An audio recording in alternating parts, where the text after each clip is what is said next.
Have you ever wished you could stay calm no matter what someone says or does to you? What if you could watch anger rise and choose not to follow it? What if peace wasn't about what happens around you, but about who commands your mind inside? Do this, and you'll never be angry again.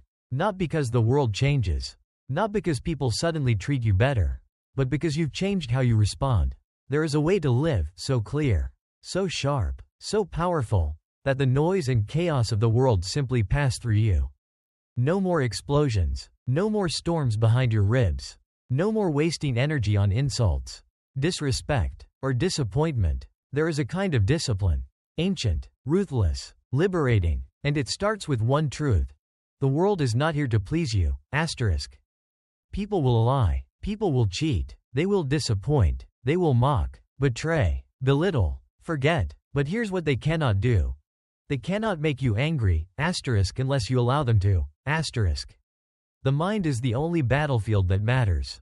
It begins with one unshakable realization. Nothing can disturb you unless you give it permission.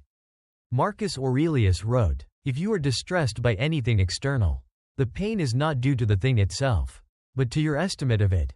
And this you have the power to revoke at any moment." Read that again. We are not puppets of emotion. We are not hostages to circumstance.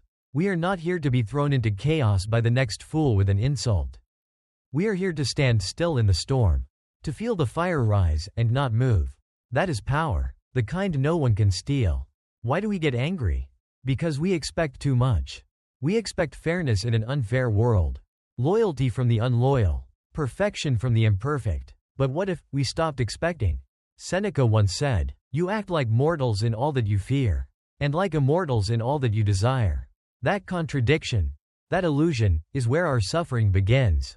The Stoic doesn't walk into the day expecting peace. He walks in prepared for betrayal, disrespect, disappointment, not with bitterness, but with clarity. When people fail us, we're not surprised. They are flawed, just like us. So we stop bracing, and we start becoming unshakable. You cannot be offended when you've left behind the ego that demands to be respected. Most anger isn't about justice. It's about pride. Someone cuts in line. Someone forgets your name. Someone rolls their eyes at your truth, and suddenly you feel the flames rise. But why? Because the ego wants applause. The disciplined mind doesn't. As Epictetus taught, it is not he who insults or strikes you who injures you, but your opinion that these things are insulting or harmful. We stop believing the lie that our name must be defended, that our reputation must be explained, that our feelings must be understood. Let them misunderstand. Let them mock. Let them forget. Let them walk away. We don't need to respond. Because without ego, there is nothing left to offend. Let the fire rise, but never let it burn you. The disciplined man is not numb. He feels, but he chooses. He sees the chaos, but he does not join it. He doesn't run from the heat, he watches it. He waits. He decides. Anger says, "Destroy." We say, "No." Hurt says, "React." We say, "Not yet." Impulse says, "Prove them wrong." We say, "There's nothing to prove. You are not your emotions.